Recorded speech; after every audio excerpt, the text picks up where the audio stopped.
নমস্কার, welcome back to my channel. কেমন আছেন আপনারা সবাই? আশা করি সবাই খুব ভালো আছেন।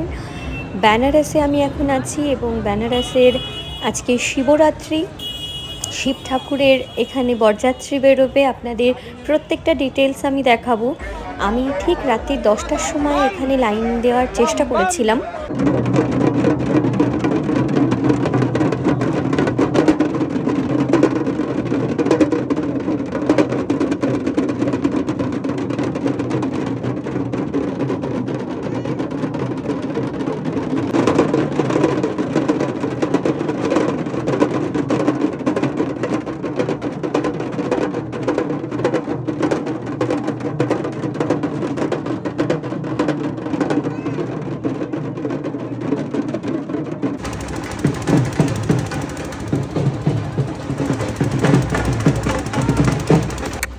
এই যে দেখুন, আমি এখনও লাইন কোথা থেকে যে শুরু সেটাই এখনও খুঁজে পাইনি।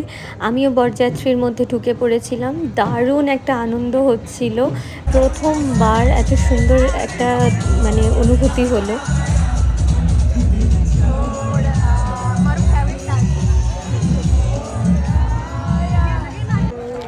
এই যে এবারে বরযাত্রী থেকে বেরিয়ে দেখতেই পাচ্ছেন লাইনটা কীরকম, লাইন কতটা আছে, এটার কোনো শেষ ছিল না।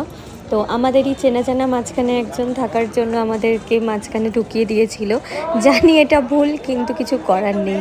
এই যে আমরা সকাল 11:30টার সময় বেরিয়েছিলাম দর্শন করে, পুজো দিয়ে, এবং দেখুন জাস্ট বেরিয়ে পড়ে কি ভিড়টা তখনও ছিল। সারা রাত্রির যে লাইনে দাঁড়িয়েছিলাম কিচ্ছু মনে হয়নি, এত আনন্দ করেছি। এবারে চলুন, আমরা কিন্তু রাস্তা হারিয়ে ফেলেছি, তাই জন্য অলি গলি দিয়ে যেতে যেতে যেতে যেতে আমাদের হোটেল রুম অবধি পৌঁছাবো। বেনারসের প্রত্যেকটা অলিগলির মধ্যে কিন্তু অনেক প্রাচীন কাহিনী লুকিয়ে আছে, এবং এত ভিড় ছিল ওই সময়টা। আমার ইচ্ছা ছিল আরও একবার মণিকর্ণিকা ঘাটে যেতে। আমি যতবারই বেনারস গেছি এই একটি ঘাট আমাকে বারবার টানে, সেটা দিনের বেলা হোক কি রাত্রিবেলা। তাই আবারও আমরা মণিকর্ণিকা ঘাটে একটু চলে এসেছি খুঁজে খুঁজে। এবং ভিড়টা দেখুন, পা রাখার জায়গা ছিল না, কিন্তু তা সত্ত্বেও একটা আলাদাই আনন্দ ছিল। মহাকুম্ভের অত ভিড়ের পর স্বাভাবিক এখানে ভিড় হওয়াটাই স্বাভাবিক।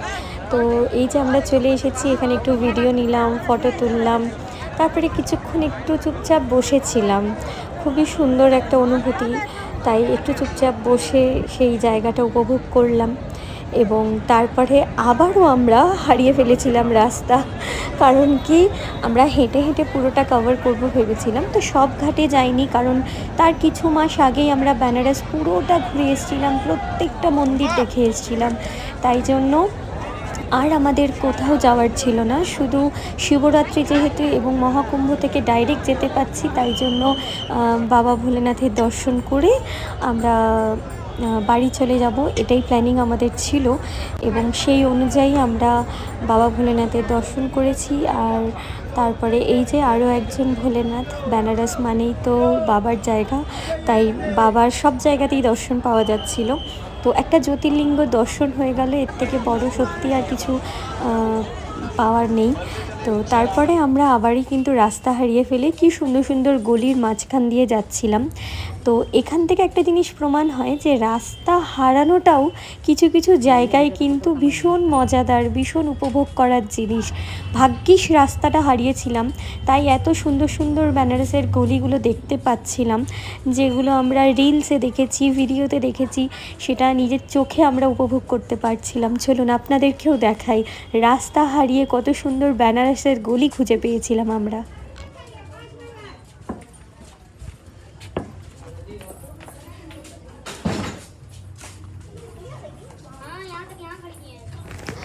আপনারা দেখতেই পেলেন, এখানে সবাইকে একটা ছোট্ট অনুরোধ, আপনারা যেখানেই ঘুরতে যান না কেন, ঘোরার জায়গাগুলোকে দয়া করে নোংরা করবেন না।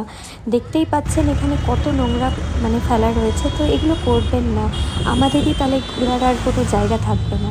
তো এবারে আমাদের বেনারস থেকে বিদায় নেওয়ার পালা। বিদায় নিতে নিতেও আমরা ভোলেনাথের দর্শন করে নিলাম। এবং এটা তো রাঁচিতে নেমে ওখান থেকে যখন পুরুলিয়া বাড়ি আসছিলাম তার একটা খুব সুন্দর একটা দৃশ্য, সেটাও আমি ক্যামেরাবন্দি করে রেখেছিলাম যে আপনাদের সবার সাথে শেয়ার করব বলে। চলুন তাহলে দেখা হচ্ছে পরের একটি ভিডিওতে। ততদিন সবাই সুস্থ থাকবেন, ভালো থাকবেন, টাটা।